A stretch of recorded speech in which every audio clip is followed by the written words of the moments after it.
Hello, everybody. Welcome to the Punch Up Pod with Lila and Pat. How's everyone doing this fine Wednesday? Pat, how are you, my friend? That was a smooth opening. I don't want to I don't want to F it up now, but that went really well for you. Did you just jinx us? I think you did. And he's never missed a free throw, ever. Batting 1,000. How are you? You know, this is probably the least we actually physically communicated over the week in like a year and a half. What happened? Is it? I don't know. It's not me, it's you. Or something. There's lots of texting, a lot of like righteously indignant texting back and forth, but we didn't have our normal. We tend to get our rage out during the week, sharing shit tweets. Yeah. We should, if the whole show was what we bitched about, we would have so many followers from all the drama. Because we complain about so many podcasters and podcaster beefs, or it's so entertaining, but it does nothing for a lot of politics. So we just leave it at the door. 90% of it. Yeah, leave it at the door. How was your week though? How are you? What's going on with you? I really have nothing to report. That's COVID life over here. Yeah, it's a very solitary existence these days. Yeah, you want to hear about my cat? I don't think that's been much of the show. So, how's your life? It's all right. You know, I haven't had a drink in 2 days, so I'm hoping this hits hard, and we'll see how that works on the show. I've been trying to clean my liver a little bit because I've spent the last probably 20 years killing it, and I thought 2 days should take care of that. And now I'm back. I'm ready to go. 20? Are you trying to claim you're 40-ish? No. Ever since I had my first kid, it was like all bets are off. Okay. They bring you to your knees, love them to death, but my God, I drink a lot. I can barely handle the cat, so I understand. But we are really excited this week. We have our friend of the show for, I think, third time back. Shahid Buttar is on and has a lot to discuss. Should we just bring him on so we can start talking about what's going on in his life and in the world? Absolutely. Welcome, Shahid Buttar, friend of the show. Friend of the show. Currently muted. That's good to be with you guys. Thanks there we go. Sorry. Yeah, we're so happy to have you here. Now, the first 2 times you had an active candidacy going, which was your excuse for not joining in the festivities. I'm wondering what's in your mug today. This is just a cup of tea, but if you want me to spike it, I'm not averse to that. Sure, it's just a cup. This is just a cup of soda water. I just came down off the mountain and it's cold here in Lake Tahoe, so it's as much a self-warming ritual as it is the kicking it with the homies and showing. Nice. All right, yeah. Well, if you want to throw some, I don't know, Jack Daniels or whatever the hell in there, nobody would blame you. But I've never tried Bailey's and chai. Do you think that would go? Is that a thing? Yeah, why not? That actually sounds good. Right? Okay, I will return. Okay, good. Yeah, look at that. We should all have. By the way. Well, he's off, but he could hear us, I'm assuming. I lived in Tahoe for like 7 years, so if you want any tips on trouble to get into, let me know. Yeah, you were a big casino guy. Wait, I didn't know that. You lived in Tahoe for 7 years, for real? Yeah, and I tell people, they ask me, and I had to rephrase how I said this. I'd say, oh yeah, I used to be a dealer in Tahoe. And then I'd meet that person for the first time, and then I find out like sometimes like a year or two later, like I thought you were telling me 2 years ago you were a drug dealer. Of course. What did you think? I mean, like I thought you were the ballsiest sons of a bitch. That's what you're saying, but yeah, I dealt cards. I think one would have to be specific to a casino dealer or a card dealer for that to not. Exactly. And the post Breaking Bad, I think they just ruined it for anybody who works in a casino. Right. Now you have a law case that you are presenting at tomorrow, but not up in Tahoe. You're going back to San Francisco tomorrow. You know, it's the age of the internet, so the hearing is actually via Zoom, which is to say anybody anywhere can listen in and participate. The lawyer who's arguing the case, my counsel, is based in the Bay Area. His name's Gautam Dutta. We're looking forward to appearing before Judge Chen tomorrow in the Northern District of California, and this is a latest hearing in a now 2-year deep lawsuit against the San Francisco Chronicle aiming to defend election integrity against the publication of racist disinformation. We've had literally one contested federal election in San Francisco in 35 years, and it was decided by racist lies. And the role of the Hearst Corporation and the San Francisco Chronicle in legitimating, an entire set of smears that then became sort of the discussion of a campaign in the middle of, the skies were blood red at high noon in September that year. I'm the only candidate to have ever been on the ballot in November from that city supporting climate justice. And it was interesting how nobody seemed to care about facts or reality. To me, it was an early demonstration of how, and I think the COVID era is part of this, the capacity for demagoguery among a populace that prides itself on access to information. Like it really kind of took the wind out of my sails in terms of having any hope for the American people, because the institutional ignorance. Yeah. And capacity. I mean, I would think we learned from Bernie, for example, how fast the media can craft a narrative to crush somebody. Oh yeah. Because he went into that home stretch before California doing really well. And, but then they just instantly overnight, they're like, okay, if this guy really wins, Trump's president. So, well, don't overlook the role of the CBC and all that. Clyburn's role in cementing that narrative going into the South Carolina primary was pretty critical too. And God, so many things to say there. I mean, Bernie faced smears from every direction. I mean, remember when the whole Liz Warren thing, they tried to call him a sexist, which was a bunch of bullshit. Insane. And then they tried to, they just kept smearing him in every conceivable way.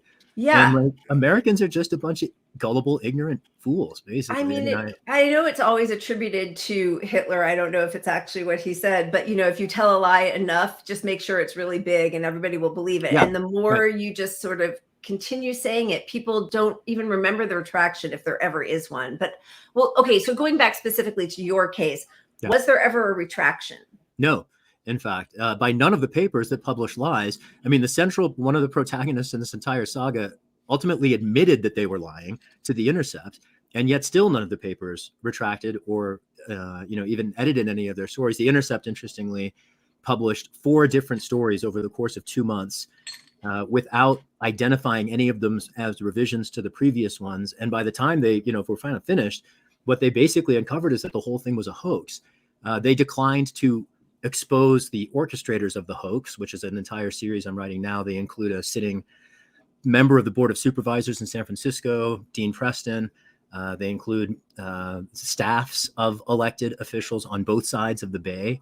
And I'm very eager to, not for myself, seek accountability, but particularly through the lens of vindicating any modicum of anti-racism that our city cares about. I mean, San Francisco is a city with a proudly progressive reputation. Lots of lawn signs. Pardon? Lots of lawn signs. A lot of virtue signaling lawn signs, I think, as opposed to like the actual substance of it. Sorry, I interrupted you. Yes. No, not at all. Certainly the virtue signaling, not so many lawn signs because nobody has lawns, right? There are no lawns in San Francisco, but window signs for sure. Yeah. People will march, for Black Lives Matter, and they'll turn around and light an immigrant on fire based on some racist lies because it's convenient and it gets them a job. And so I see this need to project a meaningful meaningful commitment to anti-racism across a variety of sectors. Like people focus on policing particularly, which makes a great deal of sense because it is particularly racialized. I look particularly at the distribution of income and wealth. That is a very heavily racialized phenomenon. Right. It's one of the reasons that Dr. King described racism and capitalism as intersecting. I mean, it's also just the fact that when we talk about capital, particularly institutional capital, like the kinds of capital that hedge funds and oligarchs wield, all that is the sum total of centuries of theft and appropriation, for which no one's ever been compensated, right? So you can't unwind racism from capitalism. Right. And, for the sake of those principles that the left claims to stand for, that's ultimately why I seek accountability. I mean, it's why I got into politics in the first damn place, right? So I sort of see the lawsuit as a continuation, frankly, of my campaign to challenge corruption. I ran against an oligarch. I discovered that the entire news industry is in bed with her and in her pocket. And you can tell this just from the lionization of a figure who is unapologetically corrupt. Yes. And, I say this on the eve of the revelation of the video about the attack on her husband, for which, it was vicious. I think Paul Pelosi, at least insofar as a victim of being a victim of physical violence, there's a great deal of sympathy. In terms of being a corrupt oligarch along with his wife, I don't frankly have a great deal of sympathy, beyond that incident for them at all, because we're talking about people who've been putting money in their pockets for decades while keeping basic human rights from the American people. Right. And enforcing a centrist commitment to militarism. Another reason why Dr. King described these things as intersecting evils. And I see a city as proudly, supposedly progressive as San Francisco, up to its neck in complicity with everything bad about every ingredient of the social chaos that is finally, forcing itself onto so many people's consciousnesses. I mean, none of this is new. It's not like they haven't been subsidizing fossil fuels for decades. Right. It hasn't been like they haven't been fueling every conceivable war for oil you could, imagine. I mean, funding both sides of conflicts, running drugs into the United States, legally enslaving more people than were ever enslaved in the height of the antebellum South. Like, we live in a country that's so deeply fascist. Yeah. And people run around praising their Yas queens because they wear kente cloth and they I mean, it's just absolute idiocy. Denying people health care. I mean, it's social murder, which we talk about quite a bit, that, there's some deaths that people are rightly horrified by. And you'll see, especially like among the sort of more normie Dems, anti-NRA, and every time there's gun violence, they'll speak out against it, which is fantastic, but they don't have that same sort of horror and repulsion shown towards people like Nancy Pelosi and Gavin Newsom, who pretend they're for medicine or healthcare for everybody, but then at the critical point where that could actually come across for vote, they make sure it's denied. So I mean, there are all sorts of ways of committing murder and harm, violence. And I think talking instead of walking as a policymaker in the face of social crises is a perfect example of this. One of the themes that came out in a recent conversation, I can't even recall now who it was with, was just this idea of theater as an alternative to governance. And that has long been Pelosi's modus operandi. And this was a conversation largely about the squad and, the young progressive members in Congress who people critique for various reasons, who I fear may have learned her method. When I see AOC showing up at the Met Gala in a tax the wrist dress, that's a lot like kneeling in kente cloth. And they do the same things. They project symbolism. They co-opt people. They confuse people. They project ideas about people that are different than the realities of their records.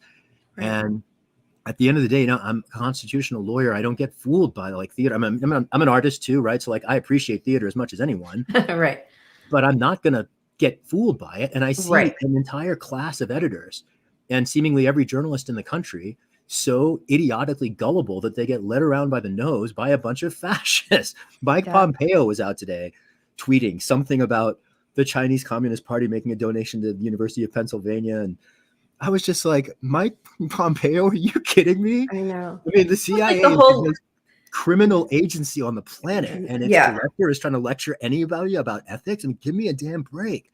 But I mean, I appreciate your article recently, the ethics, well, it relates to your lawsuit kind of, but the insider trading one. Yeah, I mean, obviously, if we all could have the genius of Pelosi's family to invest in stocks, I wouldn't be living in this shithole apartment. My cat would have its own room and people. My cat would have people.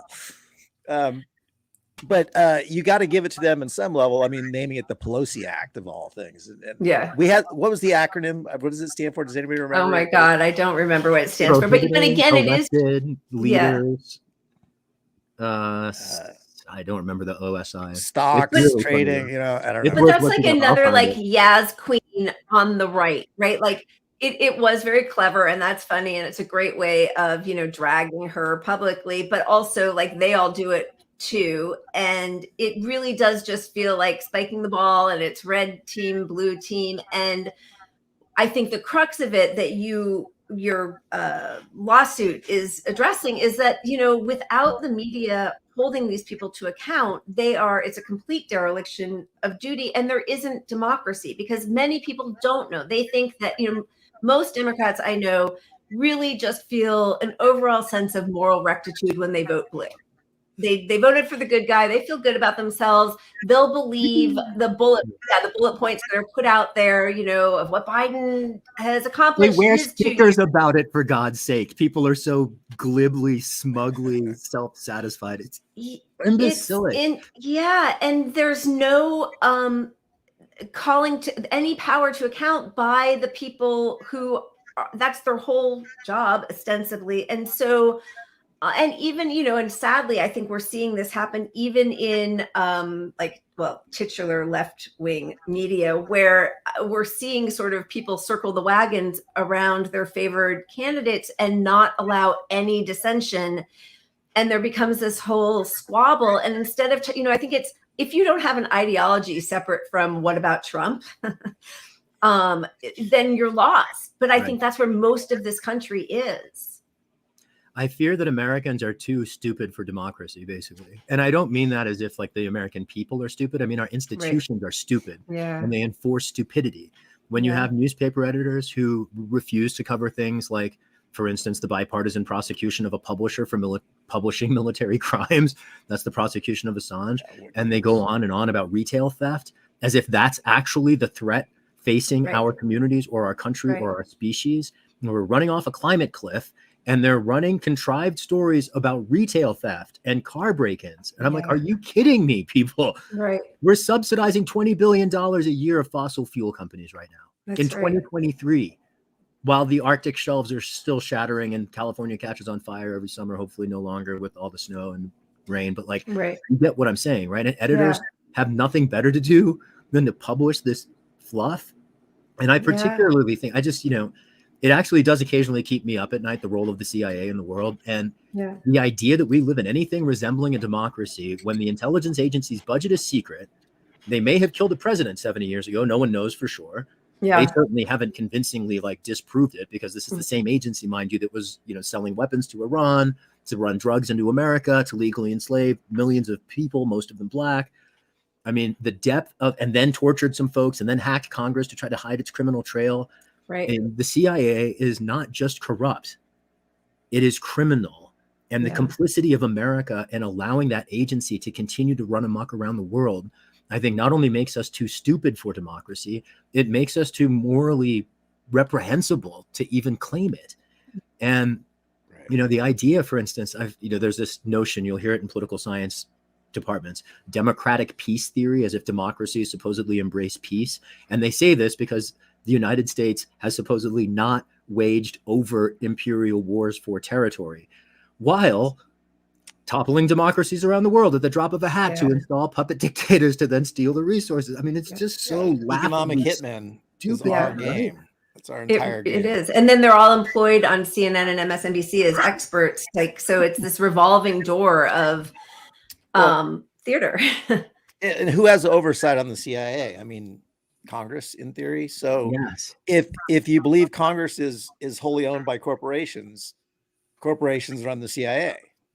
I want to make that really tight, a tight syllogism. So there are two committees in the Congress, the House Permanent Select Committee on Intelligence and the Senate Select Committee on Intelligence. They were founded in the wake of the Church and the Pike committees in the 70s, investigating and exposing COINTELPRO. That was when the FBI and CIA and DOD and God knows who else was infiltrating peaceful groups pursuing their constitutionally protected rights, groups that were seeking independence for Puerto Rico, groups that were seeking equal rights for women, groups that were seeking equal rights for Black people, and groups with other objectives, Native American organizations, and white supremacists. I mean, literally everybody was getting infiltrated. And this isn't just sending an undercover, officer to sit in the meeting and be quiet.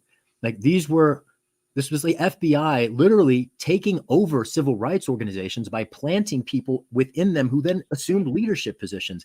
People entered into marriages and had children based on fraudulent pretenses of their identities.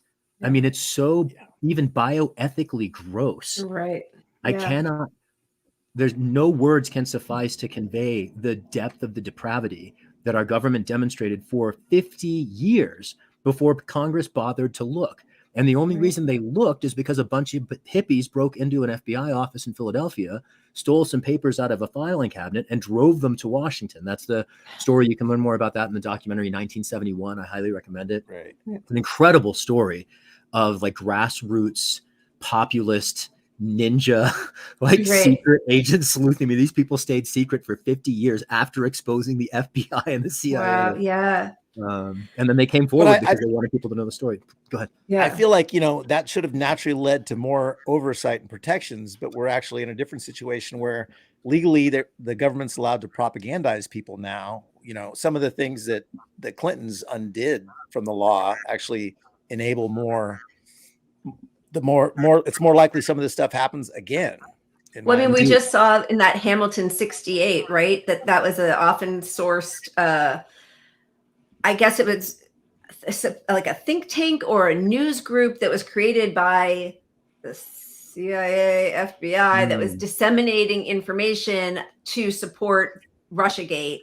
And that's what I think Matt Taibbi just did a whole expose on how this group that was completely contrived, I think it was by the FBI, then made up this, kept targeting Twitter and saying you need to take down these accounts or flag these accounts because they're spreading Russian disinformation. Anyway, it's completely been syllogism, right? It's like completely been proven that like they were the ones who created the information, then pointed to that information. I mean, it's sort of like how we got into Iraq, right? Like each lie that then they plant it in the papers and then say, you see, that's what's happening over there. It just continues, and it's a blip like that. I was actually looking because one of the things that we'll be talking about after you leave when we do our silly segments about Joe Biden saying, as a Biden, my word as a Biden, which is just beyond laughable. You had to drop out of 2 presidential campaigns for lying, plagiarism.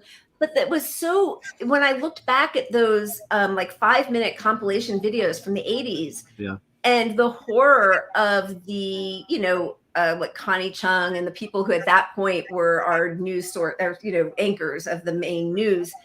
And the fact that he would plagiarize somebody else's speech was met with such shock and disdain by people in both parties that he had to drop out. And now it just seems so quaint because each day there's another atrocity, and it's like, you move on. We just, there's nothing that can shock us anymore. This is all sort of getting back to that theory of the American people being too stupid for democracy. It's like we're literally praising things that we at least had the independence and temerity to recognize as vastly inadequate before.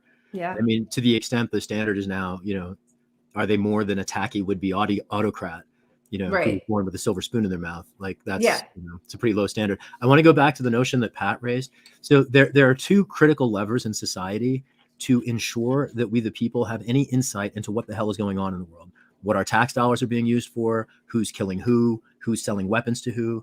One of them is the press. We've talked about it just now when Lila was talking. Lila. I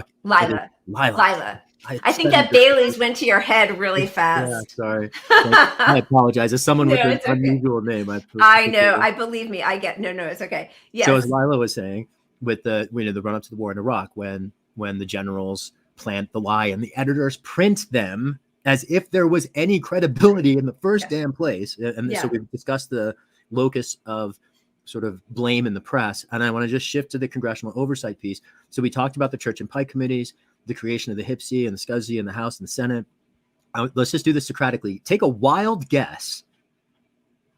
Who led the House Permanent Select Committee on Intelligence before becoming the Speaker of the House? And what other rich oligarch from the exact same city was the chair of the Senate counterpart under the Bush and Obama administrations? Take a wild guess. I'm going to go Pelosi and Feinstein, which is to say my city, my proudly progressive city, that's so willing to champion gay rights, that's so willing to wrap itself in the flag of the anti-war movement that we incubated for decades. The same city that is proudly committed supposedly to all of these progressive principles has literally sent to Washington the 2 most critical enablers of all of the executive branch abuses committed by the intelligence agencies, from the lies that led us to Iraq, to torture, to the hacking of the Senate to hide its criminal trail. Now, this is interesting because they diverged here.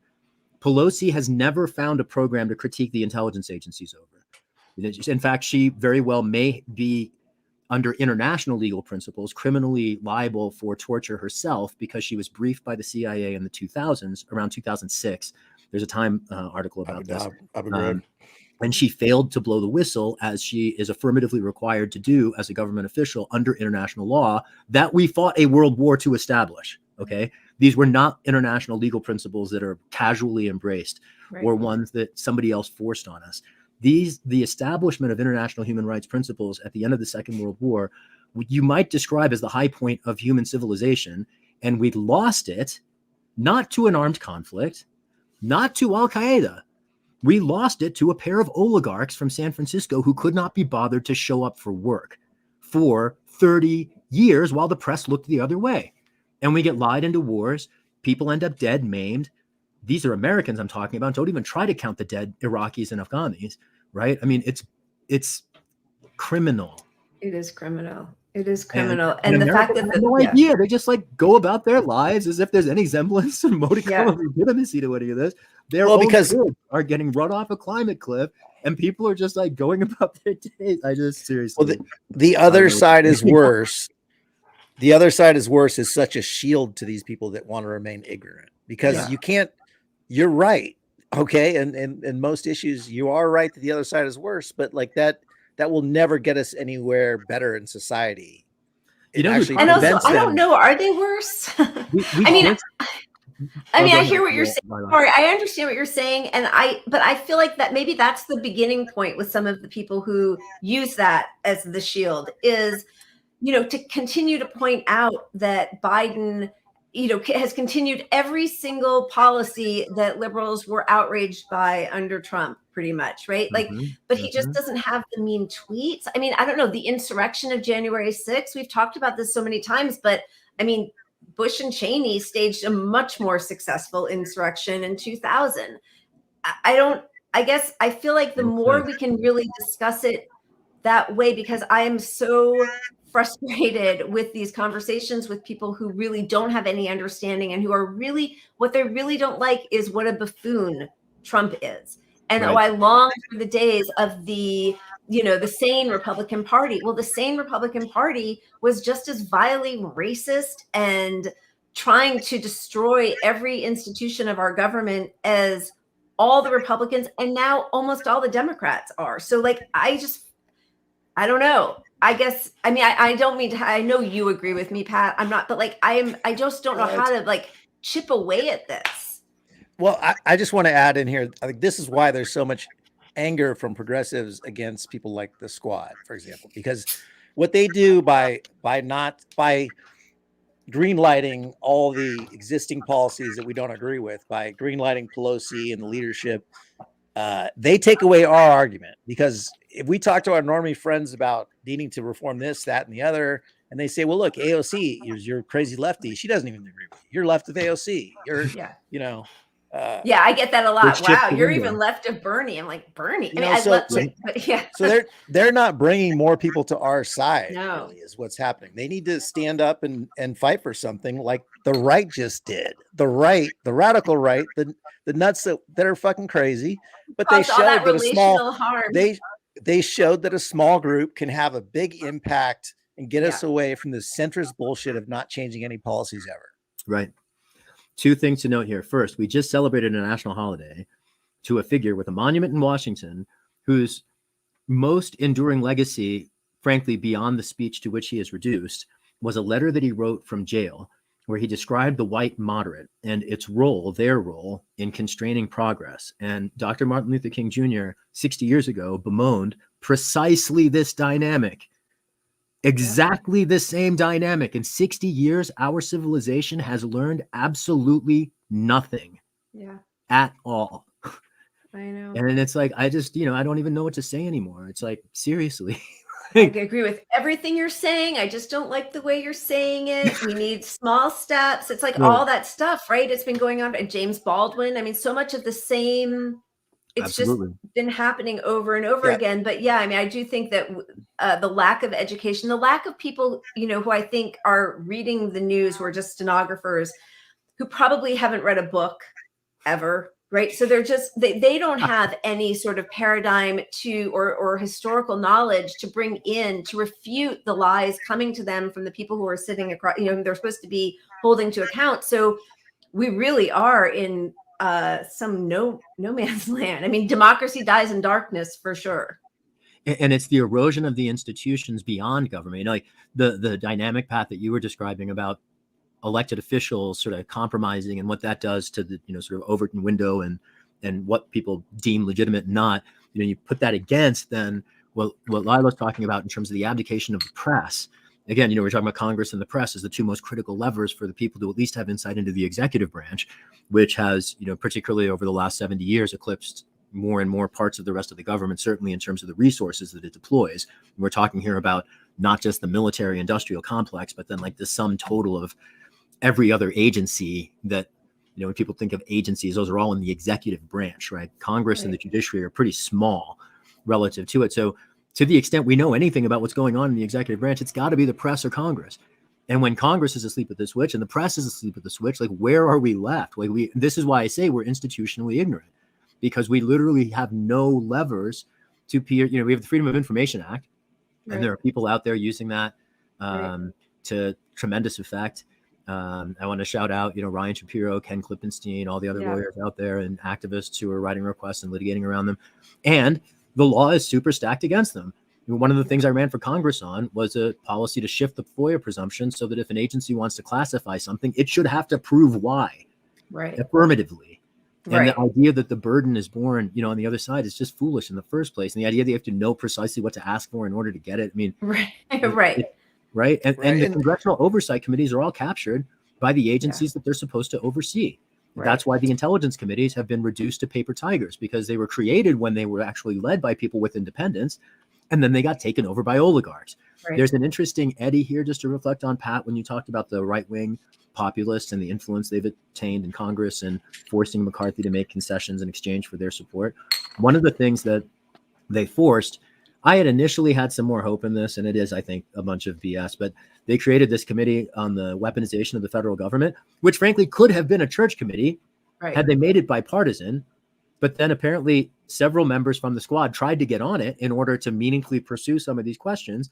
And you'll love this, both Hakeem Jeffries and Kevin McCarthy said no, which is just like, oh my God. Morons. They're all a bunch of morons. They really are. And then to, you know, have the squad talking about how they're standing in unity behind Hakeem Jeffries, knowing what he tried to do to them, knowing what he continues to do, because they don't want to cause relational harm, and how embarrassing that a group of people leverage some power to get any concessions out of leadership, and they scoff at it like that was an embarrassment. I mean, that's what democracy is. What, you know, I fear they caused harm to themselves because they alienated so many of their own supporters and demonstrated their unwillingness to show up for their own stated principles. And that's the exact same story we've all heard from every career politician going back for centuries. I mean, they're all a bunch of liars, right? And like, if some of the issue here is the relationship that people have to their careers and the risk aversion that emerges once your foot is in the door. You don't want to stick your neck out because you've got 434 other people breathing down your neck, except the reality is 800,000 people sent every one of those people to Washington to fight for something. This is, you know, one member who I have some hope for too, I would say. And, you know, there've been moments when I've been disappointed in each of them, but they've generally been quite willing to stand by their principles, are Cori Bush and Ilhan Omar. And it makes some sense. Ilhan Omar's a refugee. She gets it. Cori Bush is a nurse in a Black community where people were being preyed on relentlessly by the police department. She gets it. You know, the lived experience of people, especially when people are driven out of grassroots roles into politics. You know, I was an advocate who was driven to politics. I think there's a difference between that and people who pursue politics as a career. And the inability of editors to recognize that, I think, is amazing and preposterous and foolish and God only knows what else. Where I have my biggest issue, let's say the squad is completely powerless and they're doing stuff behind the scenes and pushing, you know, making changes we can't understand because we're not in the know in the back rooms. They have made some big ones. I can speak to that too. And I can give them that. Let's say that. But when you reflect on what you just said about, you know, where our levers of power are, the press is our number one, you know, as a weak citizen without, you know, they need to stand up for us. They need to point out the fallacies in the Democratic Party, blah, blah, blah. So if they're not doing their job, if they're abdicating their duty, and the squad is largely powerless, they can become the press. I mean, that is the one thing that they have the power to do. They can draw a big attention of the populace.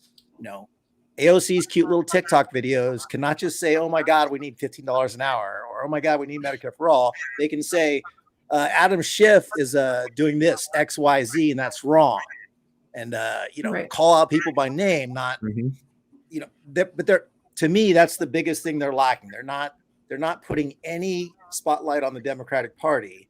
And if you were elected as saying, "I'm going to be a one-term senator, I'm going to point out all the things going wrong in Washington," and now you're not doing any of that, you're not bringing the ruckus. I mean, that's the value I think they can have, even if you buy the argument that they have no power. Yeah, and they're not using it. And that, I think, gives away the whole game. Right? Because exactly what you're saying. They're not doing it when they actually could be doing something, which is just get on your stupid Instagram, and as you're making your mac and cheese and acting like you're a normal person or eating chips or whatever she does as she does that, call out the people, call out Mama Bear. And they never do. To say that you don't want to have relational harm with Hakeem Jeffries, who started a super PAC to crush you, that's absurd. And that just belies everything that I mean, like, there is no relationship. The relationship is he's in power and he is surrounded by people in power, and they all hate you and they don't want any of the things that you said that you wanted when you ran. When you're a wildly popular politician. So the fact that they're not willing to put that kind of skin in the game or have that relational harm really is incredibly instructive, I think. One way to look at this is, I think, the construction of parties and the way that they do just structurally a disservice to democracy. And this isn't even, you know, something that is particularly new. I mean, the founders were terrified of them. George Washington hated the idea of political parties. Madison wrote a whole piece in the Federalist Papers, number 10, about the danger that they present to democracy and the need to neutralize factions while respecting the liberty to self-associate means, according to them, that we were supposed to proliferate them, have as many as possible. And we ended up with 2, which is to say we fell right into the trap that they foresaw at the outset. And, you know, yes, they were racist slaveholders, and they set up a constitutional design that, you know, could have conceivably worked. Maybe, I don't know. But like, the fact is we fell into the trap a long ass time ago. And between, you know, there's issues like the structural overrepresentation of the Senate, the role of money in politics is enforced by the Supreme Court. Like, we have holes in the bucket that are going to be really hard to plug. Right. But I think there's a whole other layer of this that comes to mind. The separation of powers is one of the critical constitutional principles. And they also thought about that through the lens of preventing factionalism. And what happened with the emergence of political parties, contrary to their vision, is that then you had single factions operating across the branches, which wasn't supposed to happen. Right. So you could say that the parties ate democracy just in existing in the first damn place. And then the way they relate to the wings, the way they relate to the people under their boots who have no voice or representation. I mean, when the Supreme Court signed away our democracy to capitalism in the Citizens United decision, what it meant was people generally don't have access. Now, there have been counterpoints to that. A lot of people have a lot of things to say about Bernie Sanders. I don't particularly, you know, I have my critiques. I also was very inspired by him. And at the end of the day, if there's anything to take away from his experience, it's that we, the people, can actually mount challenges if we pool our resources and our time behind someone. And I'm very confident that in 2024, Biden is going to face a challenge from the left. And there's only one voice that I've heard with the courage to do it. And on this precise point about willing to risk reputational harm, if we contrast the voices in Congress, in the Progressive Caucus, who, you know, play their game and for in too many ways are deferential to the establishment. If we contrast their voices with some of the other voices on the outside, particularly the only one I've heard about when we challenge Biden to the left from this point, that's Marianne Williamson. I am very eager to see an outside voice act like a bull in the china shop of DC, and someone who's willing to risk some reputational harm. You know, I see all these people unwilling to if you're unwilling to risk that reputational harm within the Capitol, you're not walking the talk. And I'm very eager to at least get some new talkers in there. So I am theoretically eager also. I'm not sure if that's my person, but yes, I agree with you. Sorry, Pat, go ahead. Shahid, put your fingers in your ears. Put my fingers in my ears. No. As far as Marianne goes, look, I love the idea that she could be up there challenging Biden on the debate stage. I love that she could do that. My criticism of her is she very often to me comes across as the shitlib friend I can convince I'm right on the issue. And then 5 minutes later, they watch a commercial about, or they hear something Trump said, and then they drop everything. And she has the naivete that scares the shit out of me, because she always falls back to the other side's worst. I mean, look at it.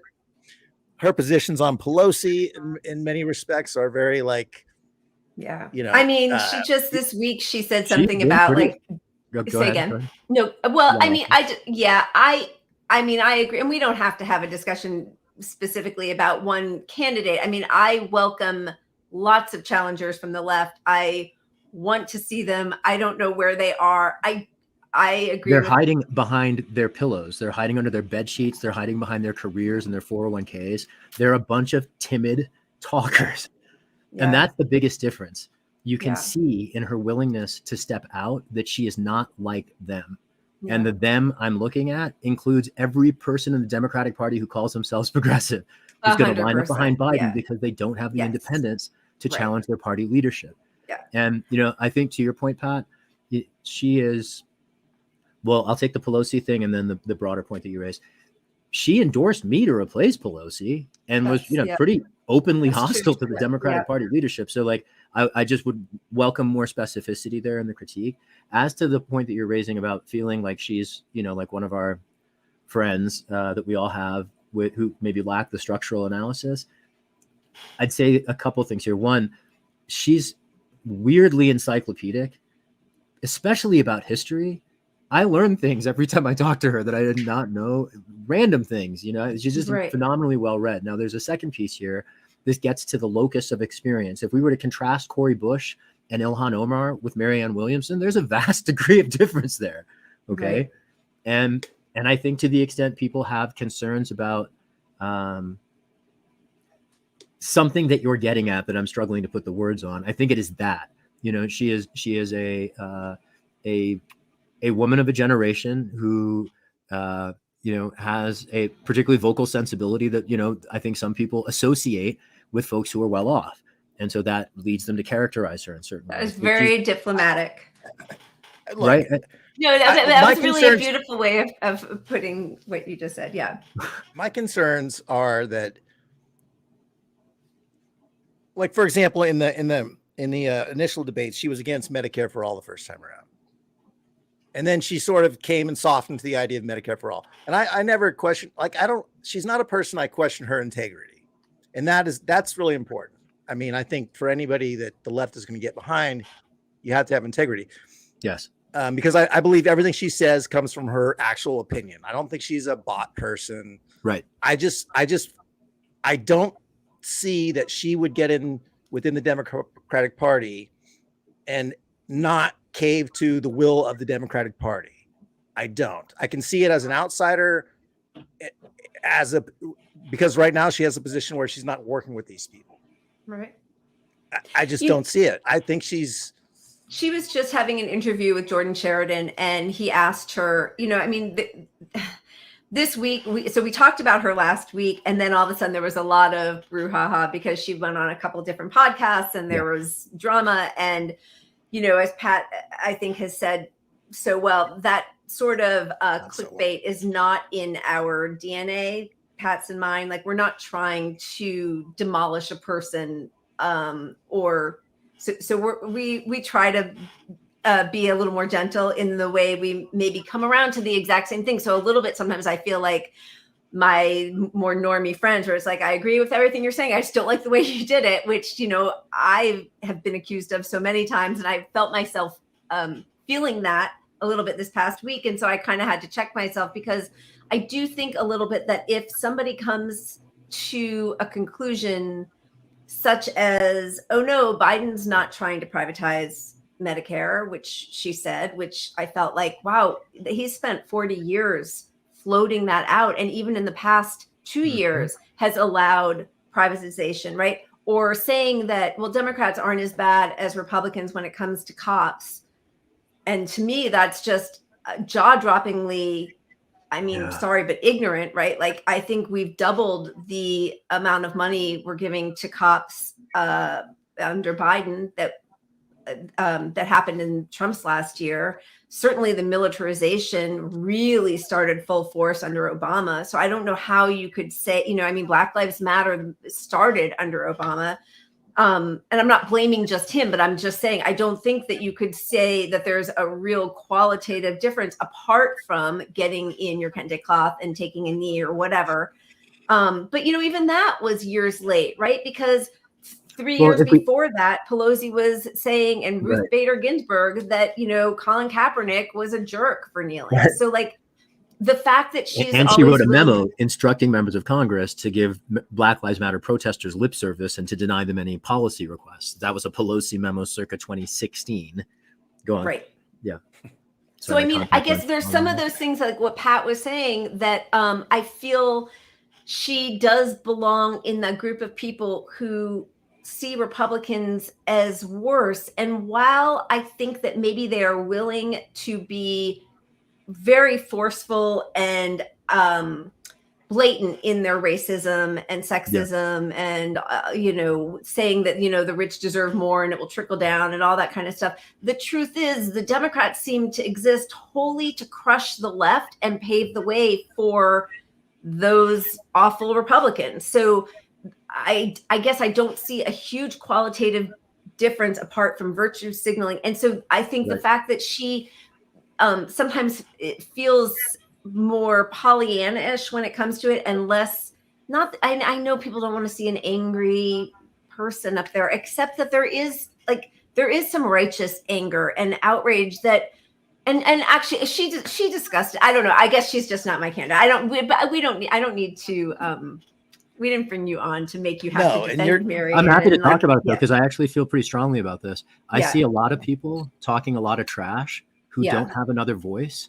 And at the end of the day, unless there are other voices, it's just academic, because if you tear down the one voice with the stones to run against Biden, you're left with Biden. You're right. And I don't see the That's left really as a particularly I mean, critique is important. But at the end of the day, if we are to do anything to bring our principles into realization, we have to build. And the idea that she's insufficiently hostile to a Democratic Party when she's actually willing to run against the leadership, that's a good point. You're reducing her to what some conception or impression of rhetoric. And I would just point at the action. The actions speak louder than the words.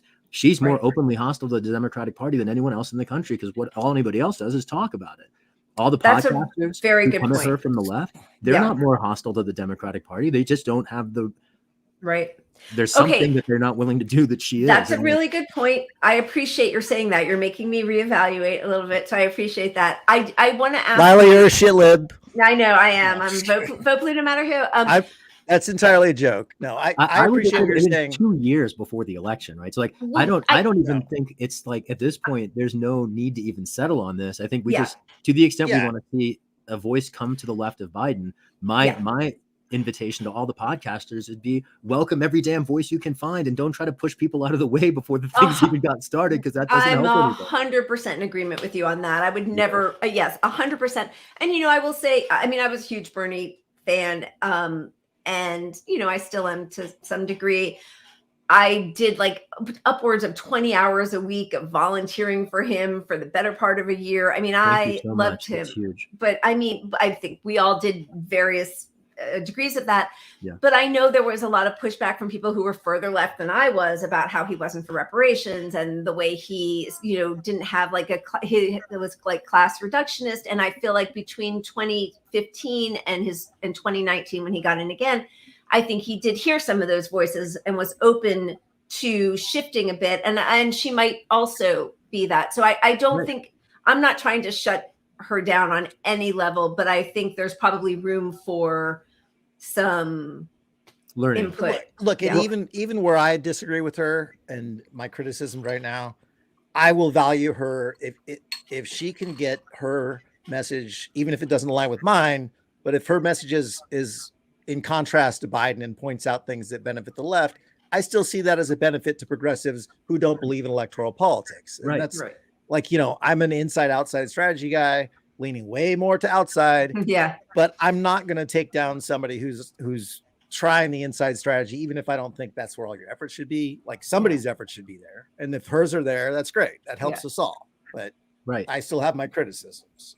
There's a couple of things to note here too. One of them, I've heard podcasters, some whom I particularly respect, characterize this idea of somebody running as demanding resources from a limited pool, and it's just like it's not the right lens to look at it through, because it's not as if the left is in any way standing around to invest in anything. It's not as if we don't have a presidential candidate running against Biden, it's not as if mutual aid efforts suddenly get a huge influx of resources. It doesn't work like that. So it's silly to juxtapose or to contrast potential, pathways that resources might take as if they actually compete with one another. There's a whole other piece here. I want to go back. Lila, a few minutes ago, you mentioned Bernie's stance on reparations as an object of some disappointment to some people. And Pat, a few minutes before, you talked about Marianne's integrity as a thing that you recognize. I just want to tie those two pieces together. Another thing in her that I recognize beyond, being an outsider of the political system in just the same way that Americans have preferred in every presidential election going back to 1992. But she's also her humanity as a value that she places above things like empire building is something that I feel particularly compelled by. And reparations, I think, is an example of that. It is her humanity and her empathy that I think drove her to embrace reparations before anybody else, before any Democrats did, and I think she might even describe herself as a Democrat enough to be on the debate stage, but not a Democrat enough to fall in line behind any of those clowns in Washington. And, in my mind, anybody who's willing to fight any of those clowns in Washington, I am down for it. We don't have the luxury on the left of being terribly choosy. Now, if Kasham Sawant was going to run for the presidency, hell yeah, I am here for that. In a second. I know. But to Pat's point, her analysis, I think very thoughtfully, is very inside, outside, leaning heavily toward the outside. And I think the thing she would say is there's the American people aren't here for it yet. And so that's why it falls on us to be building that, but we don't build that by tearing down voices that are willing to give voice to our concern on the national stage. That's just, I agree. It's like I really do agree. And I also think that just her putting her hat in the ring opens a space maybe for somebody else to gain a little bit of gumption and also do that. So which would be great for the left, because then you have discursive tension that places Biden in the position of being the outlier. Exactly. Right. It would be great if we had a multiple field, a crowded field of candidates willing to challenge. They would have to welcome that too. Yeah, they would have to run a few more centrists so they could have people on stage agreeing with Biden. But that tactic, I don't think they that would be great. Off.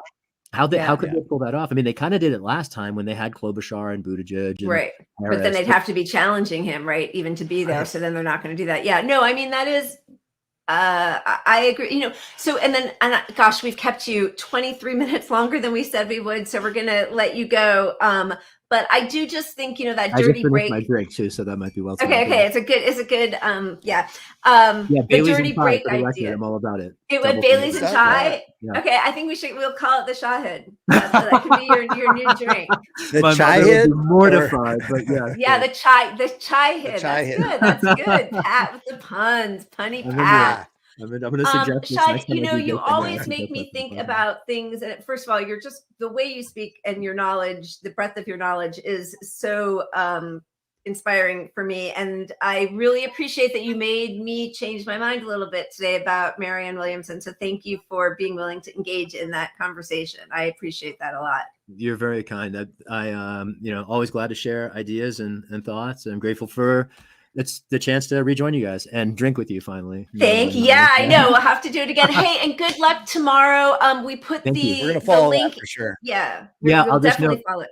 The hearing's at 1:30 p.m. Pacific time, and anybody's welcome to join via Zoom. And if only to be present and bear witness as we try to hold the press accountable, I'd welcome all your listeners to join us. Well, thank you. Good luck, and we can't wait to hear all about it. Right on. Love seeing you. Take care. Appreciate it. Cheers. Thanks, Shad. Bye.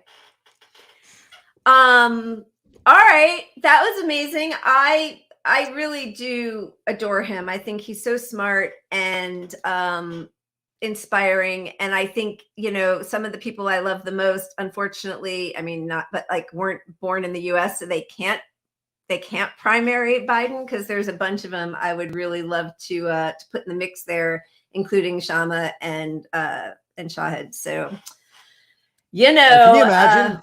I mean, him and Shama on the debate I stage. mean, that would Holy be crap. Biden wouldn't even know what hit him. It would be so phenomenal. He's not going to know anyway. Someone's Yeah. going to film the next day. Anyway, we need to move on since Yeah, we need to move on. show to do. I've had one shot. I pre-gamed. So What first of in all, the I think we hell? just need to start off right with a little bit of the happy juice. Wait a Let's minute. get it going. I'm scrolling down.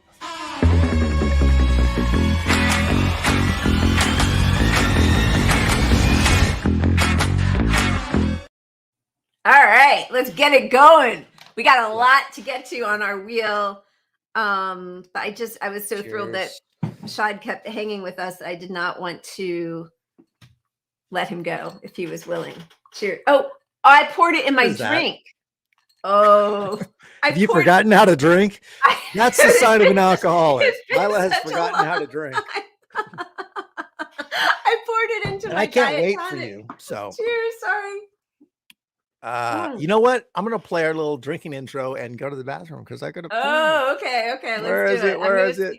We have so many to hash it out.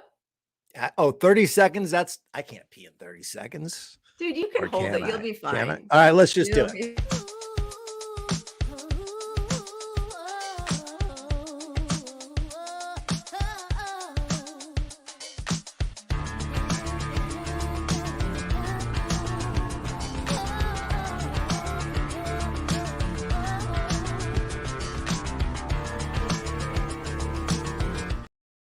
All right. Are you gonna make it? We got 33 minutes. You're gonna do it. What was that movie with Stephen Martin where he peed at the table? Oh yeah. Dirty Bastard. Old Dirty. No, what was it? Dirty.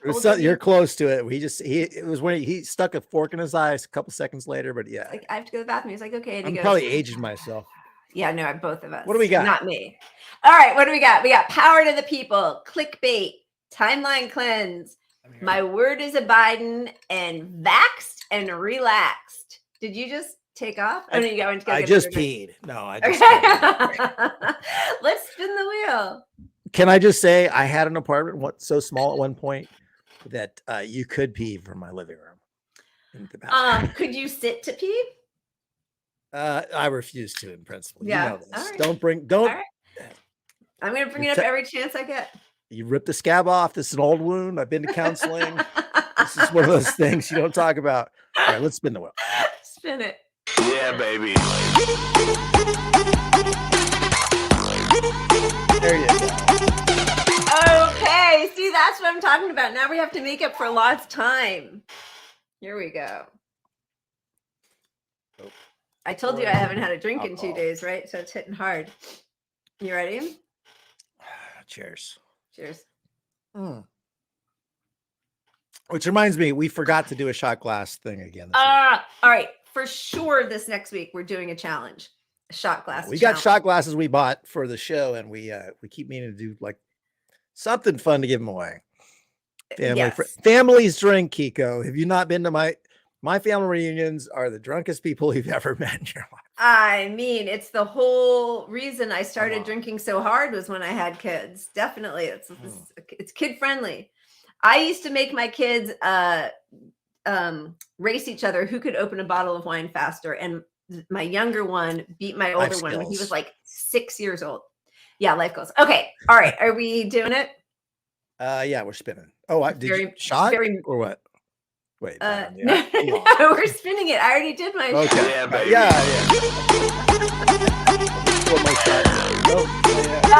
Okay. I need this one because we've had COVID on the wheel for the last like 3 weeks and we haven't gotten to it. And there's a lot going on. And I think that the biggest thing going on is the complete fusion of the vaxxed liberals and the anti-vax crowd just alighting so many different issues and basically making it you do you, pandemic is over, live your best life, otherwise you're being racist. or a total hypochondriac. And it is just jaw-dropping to see how our government and the people in our country are dealing with 500 people dying every day. Yeah, well, literally the only difference between the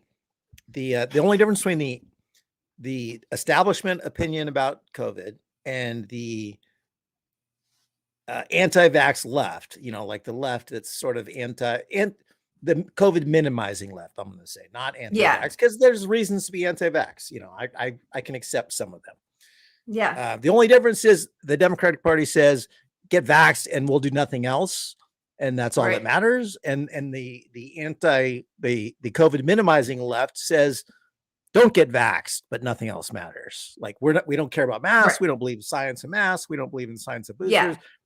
We don't want to talk about air condition, air quality, cleaning the air, ventilating, and nothing. And the government should do nothing on all this stuff, just like the establishment wants them to do nothing about it. Yeah. So they're trotting out all these people. This guy wrote something this week. I'll show you his name in just a second. It's time for the scientific community to admit we were wrong about COVID. Intellectual elitism, credentialism, and classism must end. Restoring trust in public health and our democracy depends on it. And he goes on to talk about basically how there were a lot of people who were silenced when they were skeptical about vaccines. And he sort of relies heavily on Black, brown, poor communities who showed more skepticism about the vaccine, and says that it was the elite's racism to silence them.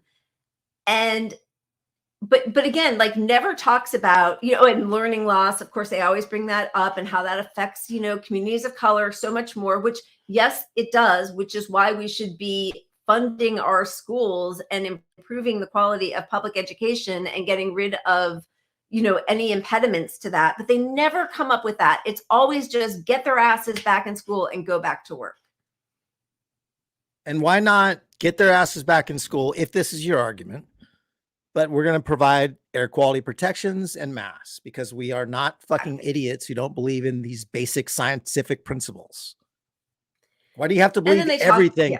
It just reminds me so much of how conspiracy theorists believe every fucking conspiracy. Like, what is it about your brain that you have to believe every conspiracy? Right. And the truth is, if you want, Well, no. But if you're a COVID minimizer, I think it hurts your narrative if masks work. So you can't face that masks work. You have to pretend that long COVID isn't real. Because if long COVID is real, all the bullshit any of them spread is just not worth it. Right. So here's one example. Here is deaths per million people. That very sharp high line on the graph that then kind of continues and still outpaces every other country beneath it is the US, of course. Way down at the bottom is Singapore and other Asian countries. This is just so you see masks in Singapore between February 2020 and July 2022 stayed pretty much up, apart from one dip, above 80% of people who wore face masks in public places. So again, if you don't want to get vaccinated, I understand there's been a lot, there is a reason, and you should be skeptical of big pharma. I mean, they have had to pay out billions of dollars over the decades in, false advertising and the way they've lied about different medications. They even lied about these vaccines, even though every study does show that you have a much better chance of avoiding COVID in serious infections if you are vaccinated. But okay, I get it. Like there's a reason. Yeah. But the point is, if and I'm not, I get called Big Pharma Pat lately by some of the worst people. Oh my God. If you're anti-vax, at least just embrace some masks. But they act like it's hard. Exactly. Wearing a mask lowered the odds of testing positive by 83% if you're wearing a KN95 or an N95. 83%. Yeah. And then they talk about the kids. It's not a big deal for kids. Meanwhile, we're seeing, well, in New Zealand now, more children aged 0 to 9 years old have been hospitalized than adults 50 to 59. SARS hospitalization ages adult cognitive capacity 20 years. So they're saying that your brain is basically atrophied to the extent like you're 20 years older.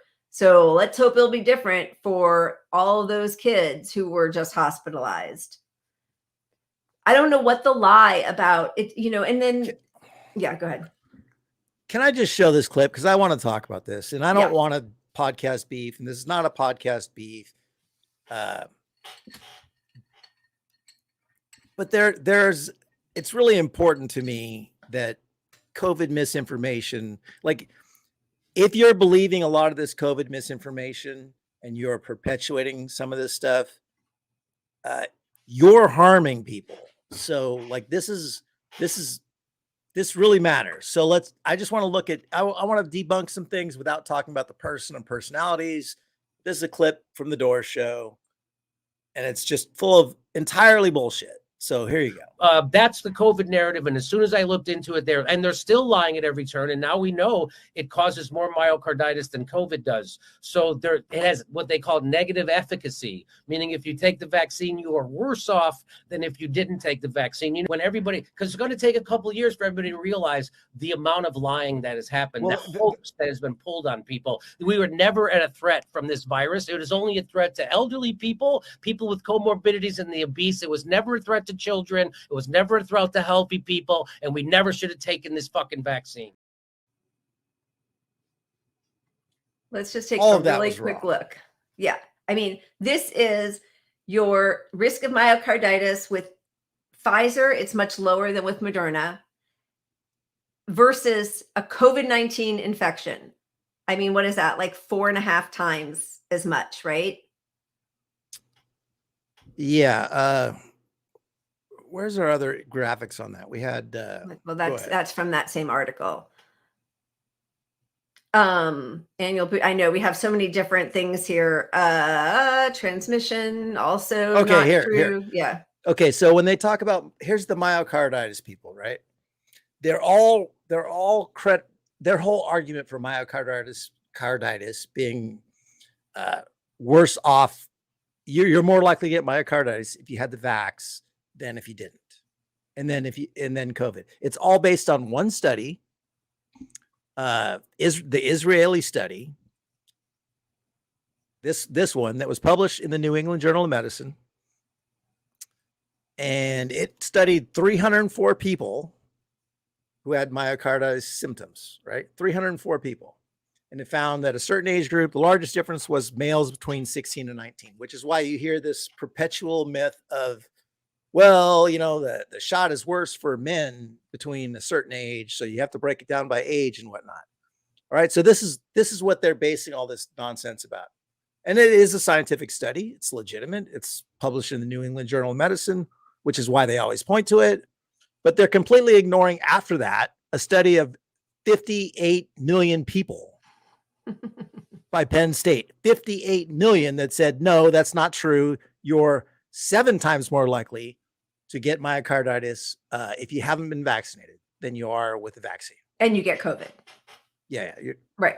So like all these people who are like, oh, that hashtag died suddenly. And they always are like, did the person did they get jabbed? Did they get the jab?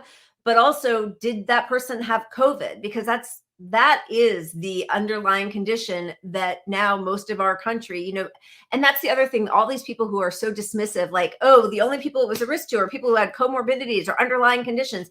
Everybody who's had COVID now has an underlying condition. That is your underlying condition now, even if you have no other. So on the next plague or in the next variant or whatever, when those of us who have had COVID die because the next one, our immune systems, and by the way, the whole idea that your immune system, that you build immunity towards new infections has been completely blown up. I'm trying to look for all of our different proof.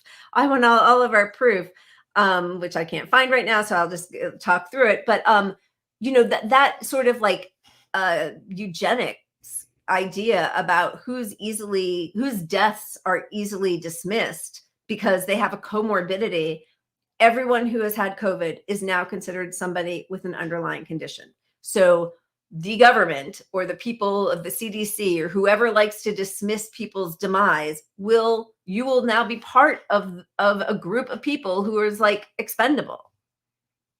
Yeah, well, I mean, you take Door's video right there. He's saying it wasn't a threat to kill children. Well, I mean, children are dying like, very often. It became the number 8 cause of death among children. So children had nothing to worry about. And just if you look at deaths, it became the number 8 cause of death. So and why I would just you want to say say, children have nothing to worry about? Yeah. And I just want to add before you say something, because I'm the man here and you're going to cut me off. I'm just going to let you go. Yeah. Trash me. But all of their argument on the right and the minimizers about COVID have to ignore long COVID. They never, ever fucking address long COVID. Because if COVID doesn't kill you, that's how they look. That's the only way you can even fake the math on this stuff. If COVID has a lasting impact, they can't address this and say, well, masks don't matter and your kids are safe. And right. Yeah. I mean, repeat infections lead to many different long COVID issues. Some of them are, mental health, which is sort of like more nebulous, probably fatigue, but kidney failure, cardiovascular issues, hospitalization. I mean, like there's a lot that can happen. And, the thing with now it's the 8th leading cause of death for children. And I saw somebody responded to me about that and said, oh, it's only 2%. But the first group, I think it's the number 1, I think, of respiratory viruses as a killer.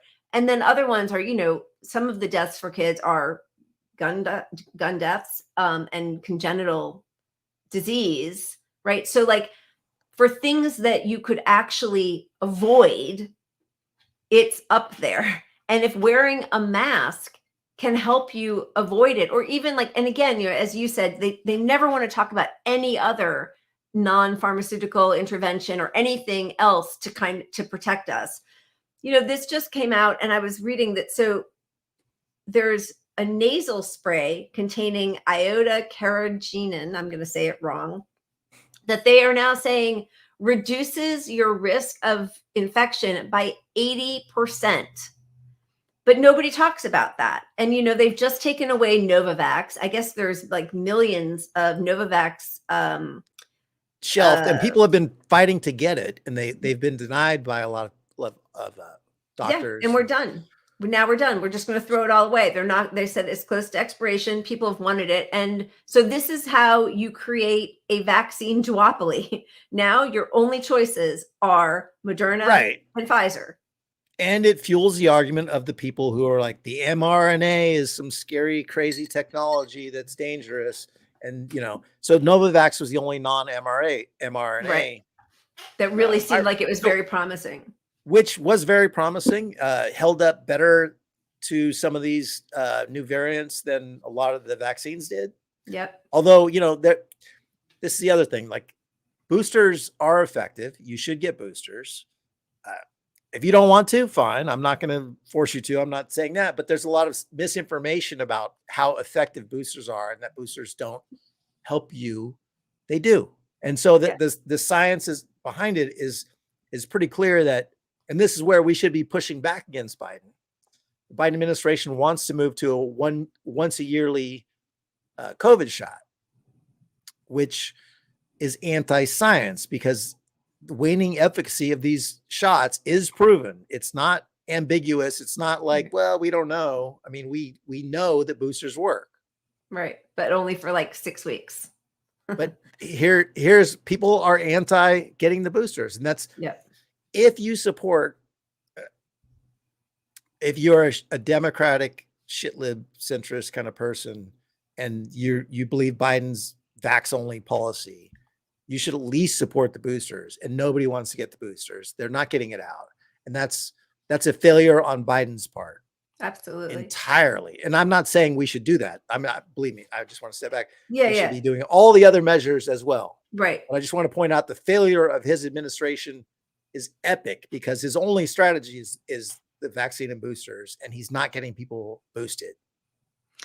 Yeah. And if you want to restore trust in your public health experts and your CDC and Pfizer and Moderna, you take the profit motive out of it. And Yes. you can't And you don't say, get rid of Novavax for one. yeah, Like you don't get rid of other, the exactly. alternatives to the profit motive. Exactly. Also, you know, I saw Ja just put out a thing because of course, you know that the executive order to make COVID an emergency, Biden's ending it. I think when does it end? On I think May March, 11th. I think. Oh, is it March? Yeah. I think you're right. Yeah. But you know, so what that means is a lot of the testing, the treatment, any things that are being covered right now will stop being covered. It's mostly a financial measure for people. Of course, you know, he just renewed the 9/11 state of emergency for the 21st year in a row or whatever that is. So it's, yeah, Biden keeps extending Bush's 9/11 terrorism national emergency, but he's ending the COVID health national emergency. But, you know, I saw, so Ja put out some tweet thread where he was saying, you know, this is what we're still going to do our best. And because of the, you know, American, what was it? The Obamacare, what is it? Healthcare, ACA. We're still going to be able to give people shots for free or treatment for free, but it was kind of hedging. And it's like what we're hoping to do. And you know, it's so important that you can still get treated for COVID. And I think one of the biggest issues, and, you know, you and I think from the very beginning, we've been really clear about, we're both pro-vaccine. We both have gotten vaxxed and boosted and all that. But we have also, I think, been really understanding of why people might be vaccine averse or skeptical. And if you want to make people trust in this, you can't make it the one problem that is going to be covered by the government, right? Like, oh, we don't want you infected and infecting us, but you can die of cancer because you don't have health care or health insurance and you can't see a doctor. I mean, this is the perfect opportunity to employ Medicare for all or some kind of universal health care where you take the profit motive out, people can see their doctors, they can have relationships of trust where they're not thinking that you're just getting some shill for big pharma who's trying to, you know, they posted how many billions of dollars in profit over this pandemic. This has been a boondoggle for them. It's been amazing. Of course, and people are skeptical. And when you see us not fight for the patents to be released, I mean, when I say us, the Biden administration, America, not fighting for the patents to be released, you see us allowing them to go from charging what are they charging the government, like $20, and now it's going to be 130. Yeah, it's a 400% raise in price for the vaccines. So, you know, everyone who is skeptical of the government has valid reasons. Everyone who is skeptical of big pharma has valid reasons. Your job as the commander in chief is to get past those reasons, make it non-political, point out the science, but all we get is a message of take the damn vax. And so I understand people who are against it, but if you're against it, okay, I'll believe you're a good faith person and being a critical thinker if you'll wear a fucking mask, if you believe in air quality. You know, the science on that stuff is not like, you know, you could say we don't have the science on the vax and make that argument. We won't know until blah, blah, blah. But we know what masks work. We know that air quality matters. We know that stuff's, if you're arguing against that, you're a fucking idiot. That's it. Yeah. I'm sorry. So totally anti-science. You want me to and have a conversation COVID with you? Tell me you believe in masks. Tell me you realize the effect this stuff's having on kids. Yeah. You know, you don't have to believe in vaxes to say, okay, the actual math on the numbers of what's happening with kids is real. It's spreading in schools. I mean, COVID exists. I don't know what that's like, some weird denialism, and this urgency of the return to normal is the virus isn't going to end on May 11th. You know, 500 people dying every week.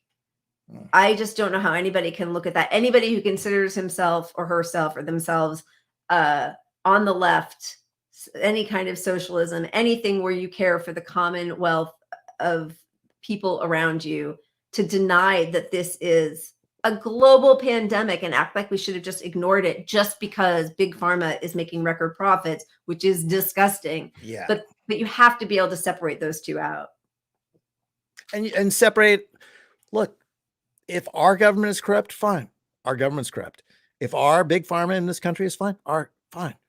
Every country on earth, big pharma and governments are all these doctors are colluding, except for the 10 people that you believe are not full of shit. Yeah. Those are the actual doctors we should trust. I mean, look at all the stuff. If you're going to question, if you're going to have a show like Doors and you're going to question, you're going to point out all the outlier voices, that's fine. That should happen. But that should also be challenged by someone with critical thinking skills who's on the same level, who's a doctor who can point out the fallacies of your problem. Right. And when you've got this issue like myocarditis, I will never pronounce that right. Myocarditis, yeah. And all your opinions are based on this old bullshit, and you're leading your sheep to fucking die because of this old study. I mean, at least have someone on to counter you. Yeah. Because you're spreading a lot of bullshit. Yeah, it's really dangerous. And it is disgusting that there aren't more people on the left, the squad, Bernie, talking about using this as an opportunity to talk about public health measures. There's just a real lack of leadership in that realm. Should we? Well, I think we should just go straight to a timeline cleanse. So okay, get that out.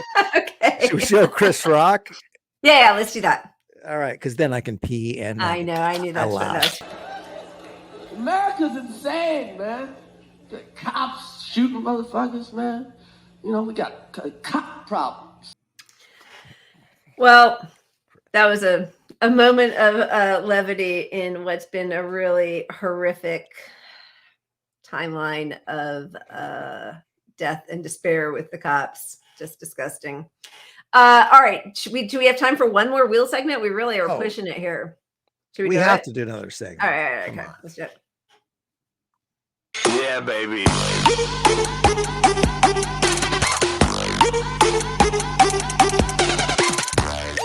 We don't. We kind of already did the clickbait, didn't we? Let's just skip that. Should we skip it? Skip it. I think we're going to skip it. We kind of made references to it. I think we all know. You know, I think yeah.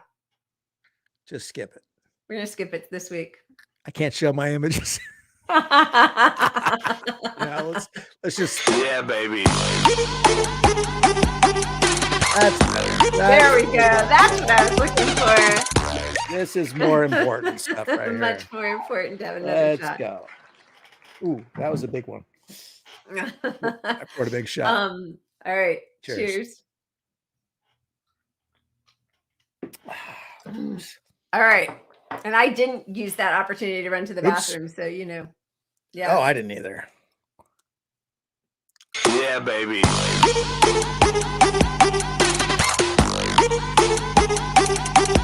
All right, that's fair. We can end on that one. Yeah, that's a pretty good one. I mean, who thought that it would be okay for Biden to put out a tweet that says, "My word as a Biden, I've never been more optimistic about America's future than I am today." There's like 6 things wrong with that one tweet. And first of all, it said he is a renowned liar. Oh my God. Notorious. Did I say renowned? I meant notorious. Yeah. I mean, but we could, he was got arrested trying to free Nelson Mandela. Yeah. He cheated on his papers in college. His wife, death of his wife from a drunk driver.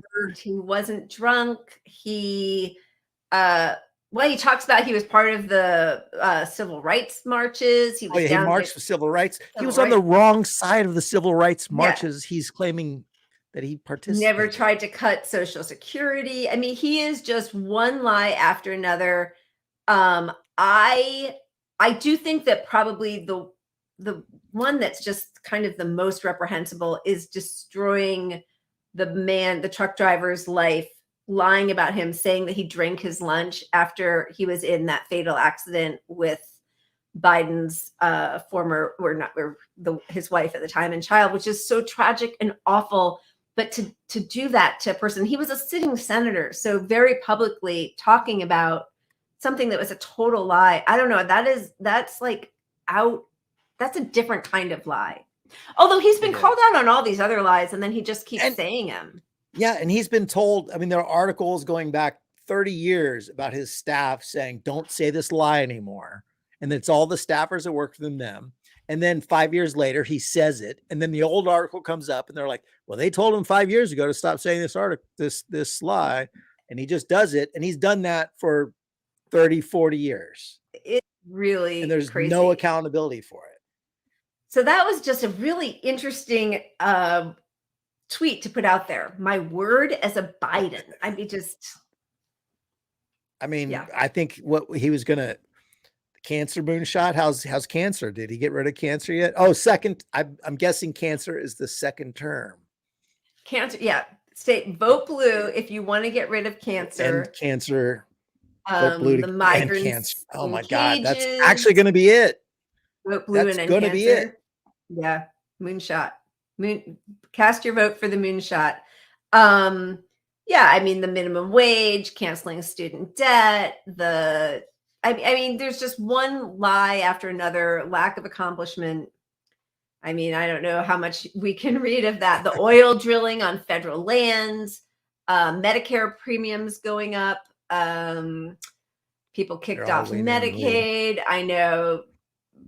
Poverty rates are up, corporate profits are up, income inequality is up, gas prices up, flight cancellations up. Pete Buttigieg. Migrants deported, migrants caged, migrant kids lost. Arabia, pariah state. I mean, police reform. Military spending, threat of nuclear war. Yeah. Which is why 71% of the country says that we are headed in the wrong direction. And just in case you think it's only, Republicans, 38% of Democrats say they want Biden to run for president. So that means 62% of Democrats do not want him to run for president. But then when he's asked about it, he's like, watch me, because I'm doing it. We're about democracy.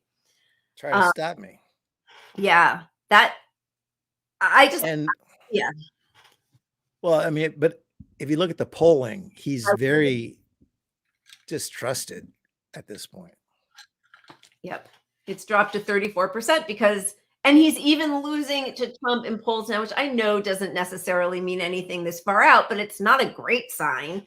And because so many of the attacks that Biden could have used against Trump have been neutralized because Biden's done the same thing. And now we have Trump. He's going to be the peace candidate. He's going to be the peace candidate. Don't touch entitlements, he said. And he's distanced himself from the Republican Party on their glee with overturning Roe versus Wade. So even though he's a lying, disgusting asshole, Trump, he's at least putting out the things that many people in this country want to hear. And if Biden is going to just keep pushing us towards World War III and sending in artillery that he said a year ago was a red line that he'd never go past because it would lead us into a direct confrontation. And then you have Trump out there saying, hey, if it's me, we're going to pull that back. No war. We're going to be fine. I want peace. I mean, I don't even know what Biden's going to run on the economy. There's so many ways Trump can win this thing. There's so many ways. Okay, Ukraine is not like Vietnam. Don't get me wrong.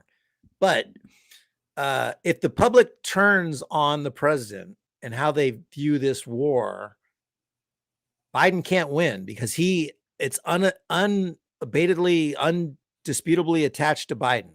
Like this is his war. So if things go bad there, Trump was against it from the start, supported Russia. I mean, don't get me wrong, that's not necessarily the position, but so that's one way that Trump could win this thing. He could win this thing based on the economy. He could win this thing he can distance himself from all the Republican views because he's just an outsider. It's the same argument he won in the first place.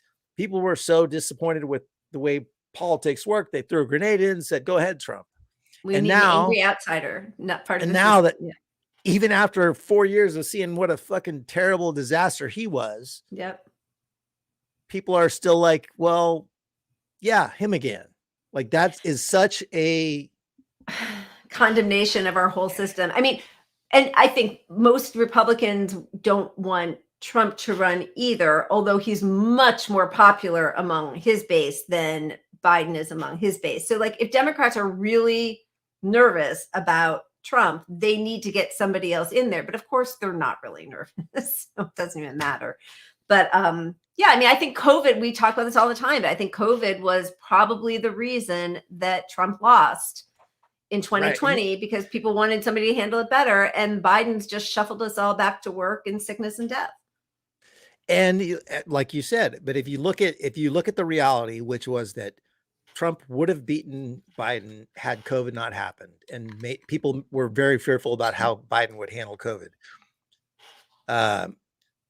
Okay, so now we saw that Biden handled it terribly. I mean, do most Democrats see it that way? No, but do enough because Biden won on such a slim margin on handling COVID better. Basically, is what got him past the post. And so, you know, all the Biden administration has done is it enabled people to believe on the right. I mean, people believe that Trump was right on COVID. I mean, you've got leftists like video, you get leftists spiking the ball, like saying basically Trump was right on all this stuff. Yeah. And I mean, on some level, you even have Biden saying Trump was right?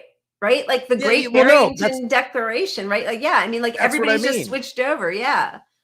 So you took away the whole argument that a lot of Democrats had for why you were elected, even though they didn't really like you. Follow the science. Yep. Yeah. Okay. Let's see some other Biden good stuff. What else is he up to? I don't know. What do we got? Tanks to Ukraine. Tanks to Ukraine. The idea that we're going to send tanks to Ukraine, that's called World War III. That was March 2022. And now in January 2023, today I'm announcing the United States will be sending Abrams tanks to Ukraine. Right. And in fairness, that first quote was sort of 3 sentences condensed into one for a meme. So there was a whole like Politico or some other group that fact checked it and said this was not the true statement, which is their bullshit at work because basically he said it just wasn't all in one words sentence. Were like pieced around. You know. Yeah. No. I mean, listen. Even the funding of police, where he just keeps doubling down, tripling down on. We're not going to defund the police. We need to give them more funds. We need to give them more militarized equipment.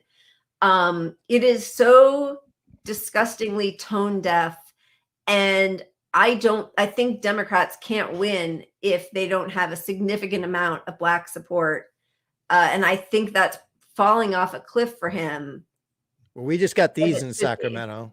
Sacramento just approved these things. What is that? It's like, I mean, somebody mentioned it's like an outhouse in the front of a tractor. I don't know. It looks like a homeless clearing machine. I really don't know. God. It's disgusting, but our city council approved them. I mean, but like the word of the Biden, I mean, the one thing that points that out the biggest to me, I think we showed it last week, but like him saying that he would make Khashoggi, what's his first name? You're I don't want to put you on the spot, but no. He was going to make him a pariah. He's the one who had the journalist killed. No, Khashoggi is the journalist. MBS. Yeah, Bin Salman. Yeah, that he was going to make Saudi Arabia a pariah. Saudi Arabia a pariah, and then he gets elected, and you got him fist bumping him so he can get oil prices down. Yep. So I mean, that's his word as a Biden.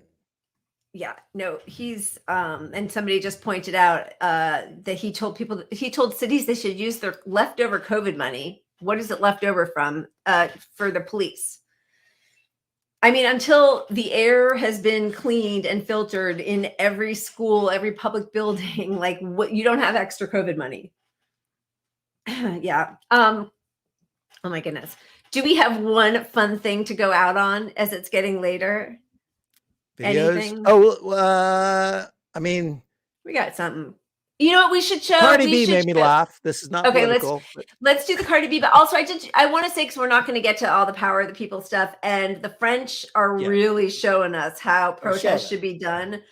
They are turning off power to elected officials who support Macron and turning power on to poorer residents who had their power turned off. The Eiffel Tower was closed because of the strike. A mayor in a small town closed her office to go join the strike. That is where it's at. So yes, let's watch Cardi B and get some good energy. Wait, I was going to show the French. Okay, yeah, okay, show the French. Just in the streets. We should be doing this. Come on. This is where we belong. Like literally the way they're doing it, targeting the people in power and then giving power, like power to the people. Anonymous, you know, like how Anonymous was going to like do all this stuff for people. Yeah. And like Anonymous sucked. They dropped the ball and all this stuff. They were supposed to release all this. Anyway, the French are actually giving power to people who can't afford power. I mean, come on. That's fuck yeah.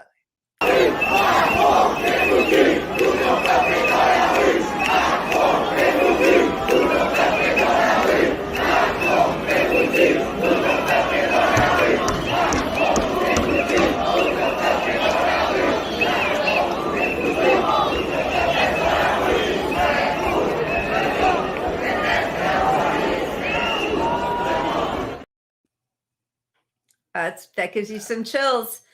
You want to hear where you feel it? Let's hear Cardi B react to that. No, it's not her reaction to that, but it's just kind of a funny moment. It's just made me laugh because Cardi B gives no shit. We all need to give no shit like Cardi B does. Get in the street, speak the truth, fight people, whatever. Oh my God, I've been dying to talk to you. How are you? I'm feeling good. I'm feeling nervous, overwhelmed, everything. You feel it all right now. I feel it all, butterfly in my stomach and vagina. Okay. That's where we should all feel our butterfly. Can we go out on that? I don't know. Let's go out on that. You it. guys are awesome. This was such a fun show. Thank you, as always, for hanging out with us.